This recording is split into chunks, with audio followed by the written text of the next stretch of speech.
Olá pessoal, é através do episódio de hoje que daremos abertura à série Produção Animal e Meio Ambiente, para encerrar o ano com chave de ouro. Olá pessoal, sejam muito bem-vindos ao Nosso Mundo Animal, o podcast do Pet Zootecnia UFRB. Me chamo Yuri Guimarães e nesse episódio vamos entrevistar o Dr. Abimael da Silva Cardoso e vamos bater um papo sobre produção animal e meio ambiente, estratégias para reduzir os impactos ambientais da pecuária de corte. Vamos fazer aqui uma breve apresentação do Dr. Abimael, ele que é engenheiro agrônomo e mestre em agronomia, com foco em ciência do solo pela Universidade Federal Rural do Rio de Janeiro, doutor em zootecnia pela Unesp de Jaboticabal, possui pós-doutorado através do projeto temático Estratégias de Manejo para a Redução de Impactos Ambientais em Sistemas de Produção de Bovinos de Corte. Atua na área de emissão de gases de efeito estufa e mudanças climáticas globais. Suas áreas de interesse são quantificação, mitigação, modelagem e balanço de gases de efeito estufa relativos à produção animal, alimentos para animais e sistemas pastoris. Na área de ensino, tem experiência na área de metodologia, comunicação, redação científica e também em medidas de emissão de gases de efeito estufa e opções de mitigação na pós-graduação stricto sensu. Na graduação, atua na área de forragicultura e pastagens. Então, nós agradecemos aqui imensamente ao Dr. Abimael pela sua disponibilidade em estar aqui contribuindo conosco no nosso podcast. Então, não é novidade que a agropecuária possui um papel de extrema importância no fornecimento de alimento para a população. Porém, o uso de recursos naturais para a manutenção desta atividade tem sido muito questionado. O surgimento de novos nichos de mercados e novos perfis de consumidores impulsionaram uma produção mais eficiente e com menos impactos ambientais. Para isso, os profissionais da área vêm desenvolvendo técnicas que contemplem esta demanda, como, por exemplo, novos sistemas de criação para bovinos de corte que visam mitigar a emissão de gases de efeito estufa. No episódio de hoje, vamos discutir sobre a importância de ferramentas para a produção mais sustentável. Então, agora vamos passar aqui para as perguntas para o Dr. Abimael. Novamente agradecer por sua presença aqui hoje conosco. Então, Dr. Abimael, um dos impactos ambientais gerados pela pecuária mais comentados são os gases de efeito estufa, responsáveis por uma preocupante mudança climática no planeta. De fato, existem taxas de emissão pelo solo, dejetos e fermentação entérica dos ruminantes. Mas qual a parcela da produção animal quando nos referimos à emissão de gases de efeito estufa? Olá, primeiramente gostaria de agradecer pelo convite para participar desse podcast do PET, através de você, Yuri. É uma satisfação falar sobre produção animal sustentável. A parcela da pecuária dentro da emissão total de gases de efeito estufa varia de país para país.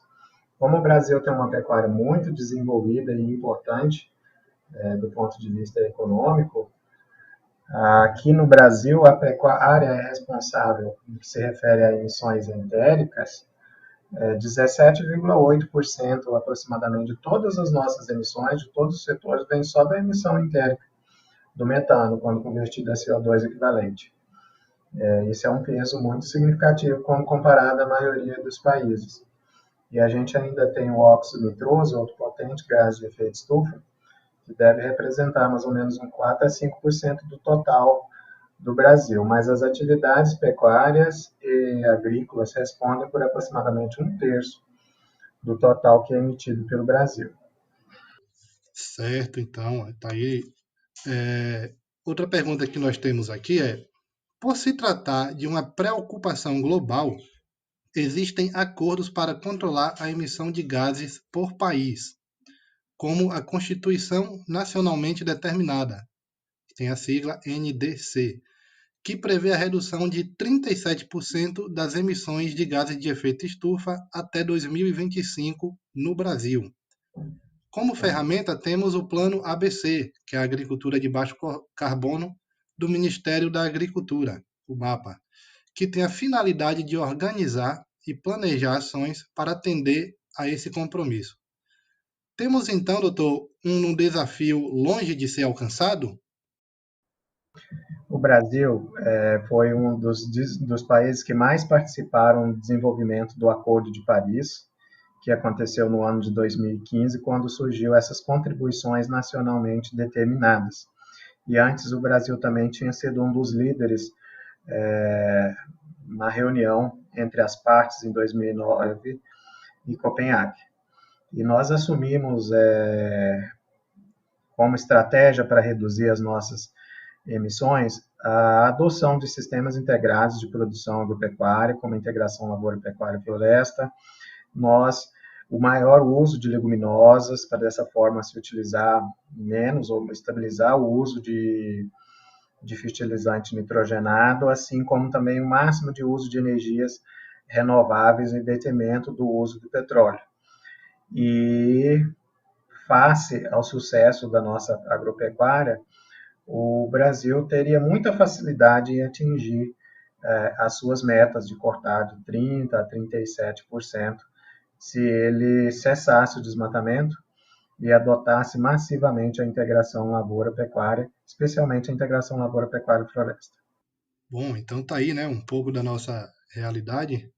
Outra pergunta que gostaríamos de fazer é que, diante do problema, dispomos de algumas ferramentas na nutrição e melhoramento genético para mitigar esses impactos, como o uso de forrageiras com maior digestibilidade, suplementação com concentrado e aditivos, e principalmente o manejo correto das pastagens, que favorece o sequestro de carbono, aumentando a eficiência da produção e diminuindo a emissão de gases de efeito estufa.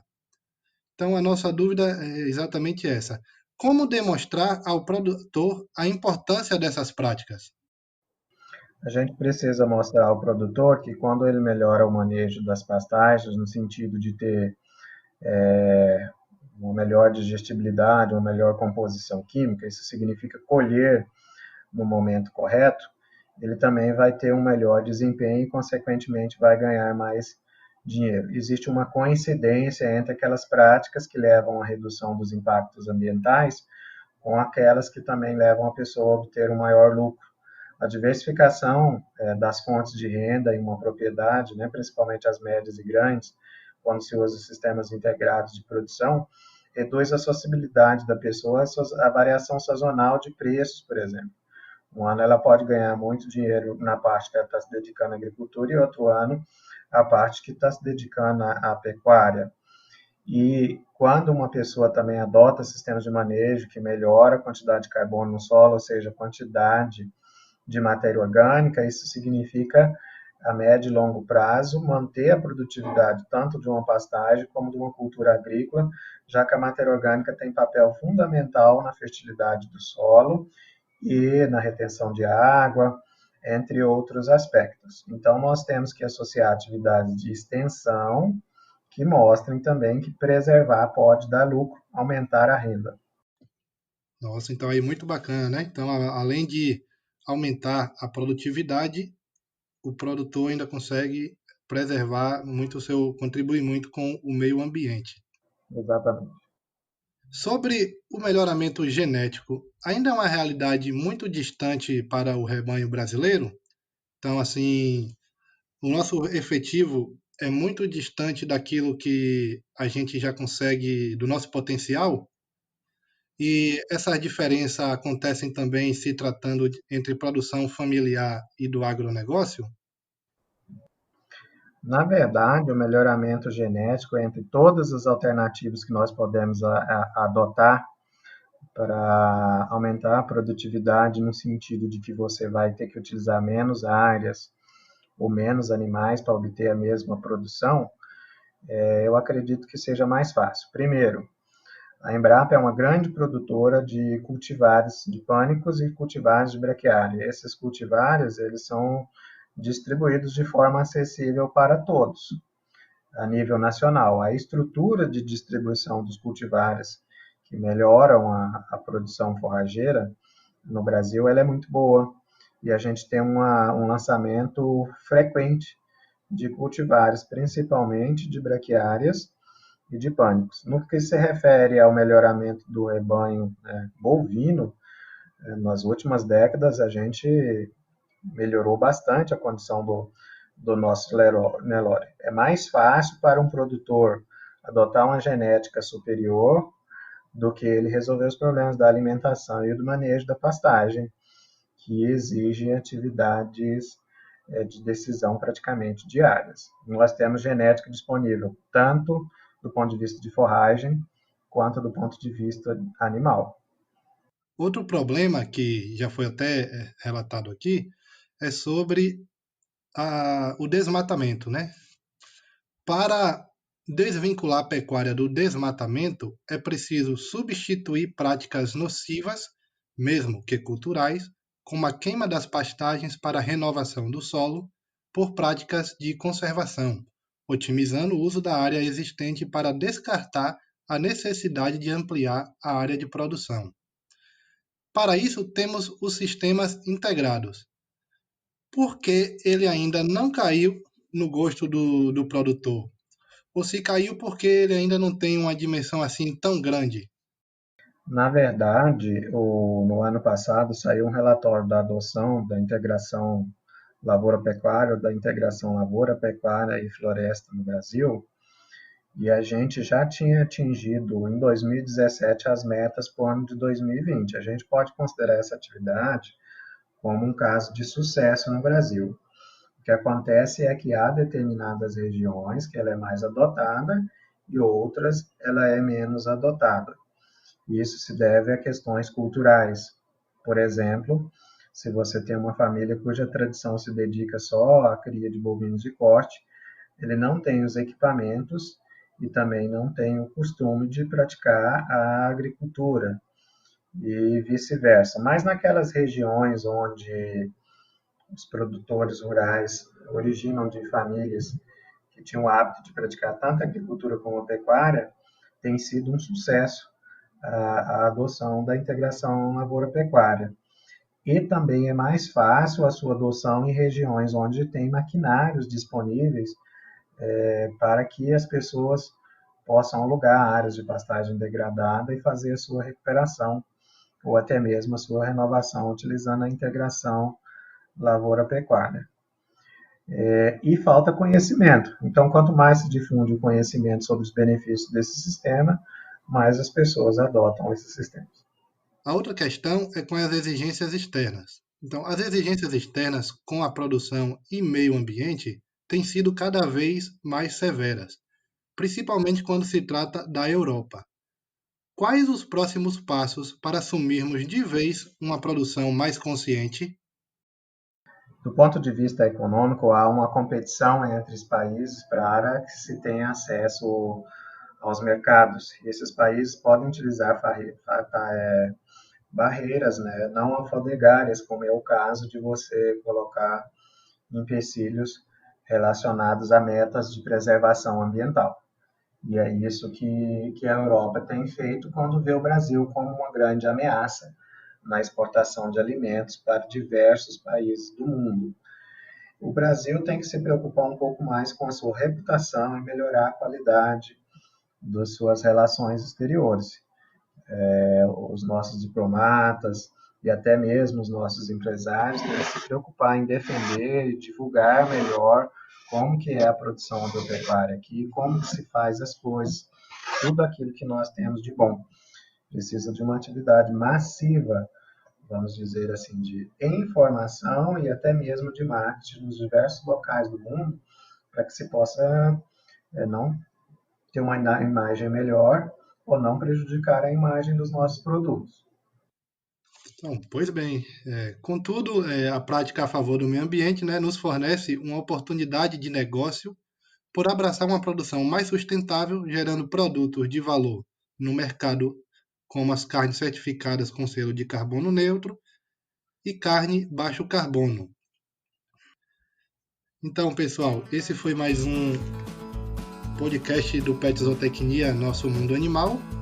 Nós agradecemos a presença, a disponibilidade novamente do Dr. Abimael e agradecemos também a vocês que ouviram esse podcast. Dr. Abimael, gostaria de fazer mais alguma consideração? Muito obrigado àqueles que escutaram um pouco sobre a produção animal com sustentabilidade. Eu costumo dizer que o Brasil é um dos países que mais tem condição de melhorar as condições ambientais da sua produção animal e da sua produção também agrícola, por possuir muita tecnologia a ser adotada ainda pelos produtores que levam a ter uma maior taxa de desfrute no bovinocultura de corte, bovinocultura de leite, uma melhor eficiência de colheita das suas forrageiras também. E a gente se coloca à disposição caso alguém queira entrar em contato sobre o assunto e obter mais informações. Muito obrigado. Pronto, então mais uma vez, obrigado Dr. Abimael, obrigado a vocês e a gente fica por aqui.